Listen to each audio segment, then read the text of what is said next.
Welcome back. My name is Sri. I'm a yoga teacher and a life coach at Yoga Point. Be your better self. So we are back to the part 3 of the pandemic series. So today we'll talk about something less pleasant but very important. Every time I speak to senior members in my family, there is a deep sense of foreboding about things that are unsaid but very much hanging in the background. I see them talking in past tense or expressing a longing for times bygone, an unmistakable fear of death.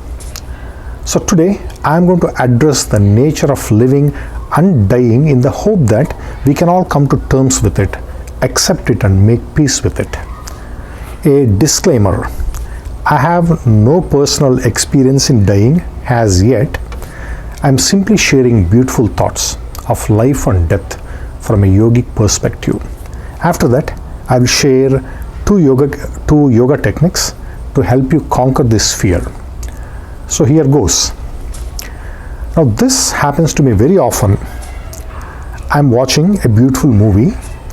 It is set in spectacular locales, stunning sceneries.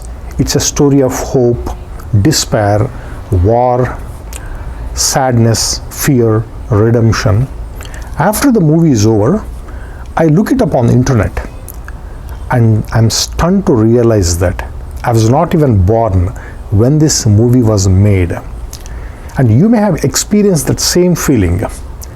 Even in your absence, life has been happening all around, full of vibrancy.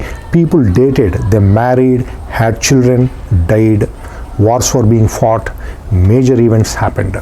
So life went on as a flowing river. You have always felt alive one way or the other. So this life is just a small pause in the sands of time. As I expanded in the part 1 of the series, we are simply coming from a state of non-existence to existence and then back to non-existence. Therefore, death is no stranger to us.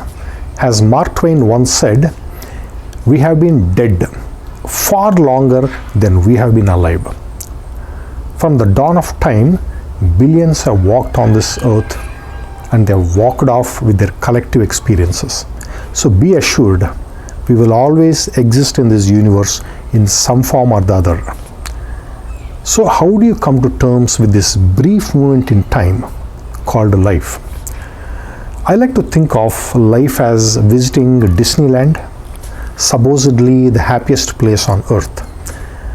When the gates open, you have a choice of excitedly checking out everything, doing as many rides you want, connecting with other people in the line, enjoying that atmosphere before the gates close for the day. Or you can be that kid who is complaining of everything, whining all the time, and when the closing time arrives, he is even unhappy. He is even more unhappy and regrets not making the best of the time. But the gates will close irrespective of who you are. Nothing of you will be left behind. All you have is a choice on how you spend your time inside, whether to suffer needlessly or to make the best out of whatever situation you are in and leave the park with a sense of satisfaction, knowing that you'll always come back again. From a yogic perspective, if you look closely at your life, life and death are all happening at the same time. They coexist like day and night. So when we breathe, we are coming out alive, and when we empty our lungs, there is a life living us in a small way. When we sleep every night, it is a form of mini death with no firm guarantee that you will wake up.